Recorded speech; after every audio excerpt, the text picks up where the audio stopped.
யாரெல்லாம் காலை பொழுதை ஃபஜ்ர் தொழுகையோடு அடைகிறார்களோ அவர்களுடைய அன்றாட வாழ்க்கையை நீங்கள் பார்த்தீர்கள் என்று சொன்னால், அதாவது ஒரு மனிதன் சோம்பேறித்தனமாக காலை பொழுதை அடைவதற்கும் இந்த உற்சாகமான நிலையோடு காலை பொழுதை அடைவதற்கும் உள்ள ஒரு வித்தியாசம் என்னன்னு சொன்னால், நேற்று உள்ள அதே பிரச்சனை ஃபஜ்ர் தொழுகையோடு எழுந்த மனிதர் அணுகக்கூடிய அதே பிரச்சனையை ஃபஜ்ர் தொழுகை இல்லாமல் 7, 8, 9 மணிக்கு எழும்பி அணுகக்கூடியவருக்குரிய நிலைமை எப்படி இருக்கும் என்றால் பெரிய பிரச்சனையாக பார்ப்பார்.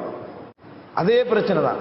நீங்கள் உற்சாகம் இல்லாத நேரங்களில் சிம்பிளாக சொன்னப்போ நீங்கள் தூங்கிக்கின்ற தூக்கமான ஒரு நேரத்தில் உங்களை யாராவது டிஸ்டர்ப் பண்ணினா, யாராவது ஒரு இம்பார்ட்டண்டான விஷயம் பேசினா உங்களுக்கு கோபம் வருமா வராதா? கோபம் வரும், டென்ஷன் ஆகுவீங்க.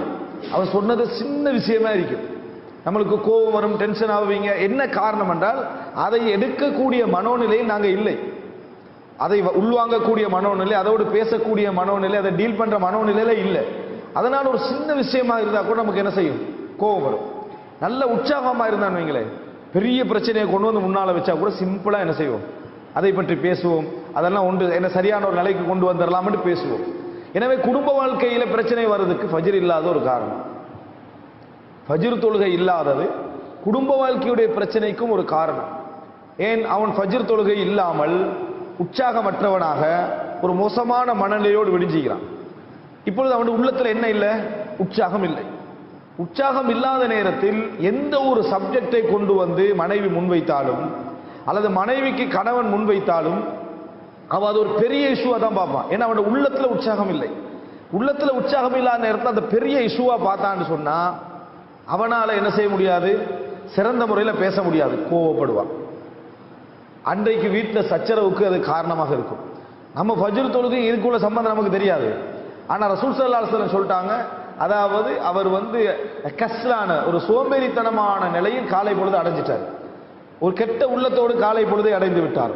பிள்ளை எதை சொன்னாலும் சரி, நமது தொழிற்சாலையிலே நம்ம ஒரு பெரிய ஒரு மேனேஜராக இருந்தால் அந்த இடத்துல அவர்கள் என்ன பிரச்சனைகளை கொண்டு வந்தாலும் சரி, அல்லது நம்ம ஒரு தொழிலாளியாக இருந்தால் அந்த இடத்துல அவர்கள் எம்மை பாட்டி எதை விசாரித்தாலும் சரி, ஒரு சோம்பேறித்தனமான முடிவுகள் தான் நமக்கு இருக்கும். ஃபேஸ் பண்ண மாட்டோம். உற்சாகம் இல்லாத நேரத்தில் மனதை எடுக்கக்கூடிய முடிவு என்ன தெரியுமா? இந்த இடத்த விட்டு போயிடுவோம், இந்த தொழில் நமக்கு வேணாம், இந்த சிக்கல், இப்படிதான் மனது முடிவு எடுக்கும். உற்சாகம் இல்லாத நேரத்தில் தொழில் இழப்புக்கு அது ஒரு காரணமாக இருக்கும், தொழிலாளிகளுடைய இழப்புக்கு அது ஒரு காரணமாக இருக்கும், குடும்ப வாழ்க்கையில் ஒரு பிரச்சனைக்கு அது காரணமாக இருக்கும். காரணம் உனது மனது உற்சாகம் இல்லாமல் இருக்கிறது. இந்த மனது மிகவும் உற்சாகமாக இருந்தால், உண்மையிலே மனது உற்சாகம் இல்லாமல் போகக்கூடிய ஒரு நேரம் நோயுடைய நேரம். நோயாக இருந்தால் ஒருத்தருக்கு மனது உற்சாகம் இல்லாமல் இருக்கும். நோயாளி எப்பொழுதும் டென்ஷனாகவும் கோபமாகவும் பேசிக்கிட்டு இருக்கிறதுக்கு காரணமே உற்சாகம் இல்லை. மனதில் என்ன